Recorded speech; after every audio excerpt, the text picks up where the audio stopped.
San Francisco's Chinatown has an ambiance that fills the senses.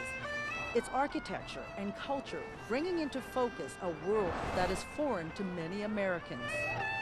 San Francisco Chinatown is the only one that's got the pagoda-top buildings. We have more than just a gate. It offers a familiarity and essential services to immigrants who are the backbone of the area's community. Often, the only affordable housing they can find are single-room occupancy hotels or SROs. But there are changes in Chinatown because of the city's housing crisis, a clash that is reminiscent of another San Francisco neighborhood. Chinatown is very similar to what we're seeing in the Mission.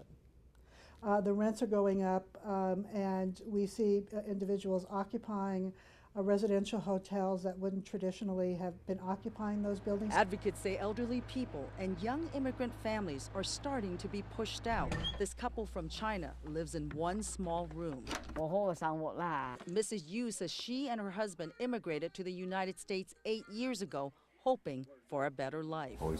Since they arrived, the couple has lived in this 6x10 room. So tiny, I had to stand in the doorway to speak with them. Still, the couple says it's better than their life in China, where he was a farmer. A historian tells us Chinatown rose from the ashes after the 1906 earthquake to become a major tourist attraction and commerce hub. She says the many immigrants who live here are vital to the existence of this historic area. Advocates say the increasing loss of SRO hotel rooms could push this vulnerable population out of San Francisco, or worse yet, cause them to become homeless. SRO rents are going through the roof. Affordable housing advocates say SROs make up to 45% of housing in Chinatown. The nonprofit Chinatown Community Development Center, CCDC, surveyed tenants in single-room occupancy hotels.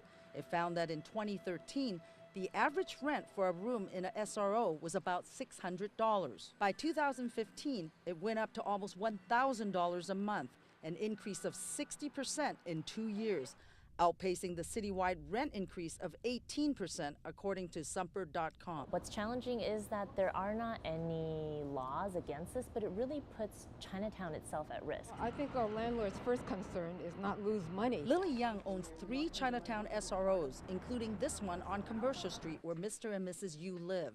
She says there is good reason why property owners raise the rent on new tenants. Many people stay put for decades or until they die, and rent control limits rent increases. Meanwhile, utilities have gone up, maintenance, insurance, property taxes, everything's gone up. In Cantonese, this tenant of another SRO who asked us not to identify him told us vacant units are increasingly being rented by non-immigrant tenants who can pay higher rent. This man told me he lives in the same SRO building, but declined to say how much he pays. We're losing this housing resource, and that poor people have no place to live. Critics showed us these ads they found online, Chinatown SROs for rents.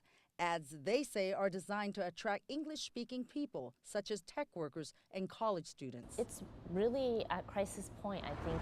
CCDC is partnering with the mayor's office and opened a first-of-its-kind apartment building on Broadway last year that has units designated for immigrant families who have lived in SROs. There were 3,000 applicants for these 75 units, and so we just need to continue to put money into the solution. But of the 75 units, only 18 were rented specifically to SRO families. Two versions. This one is me and my husband. This woman and her family were among the lucky few. Very exciting, very happy.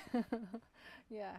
All my friends say, you're very lucky. You get the lottery. Yeah. It's like winning the lottery? Yeah. City leaders have to come together and think about what is the vision for Chinatown. What kind of a Chinatown do we want to see in 5 years, 10 years, 20 years?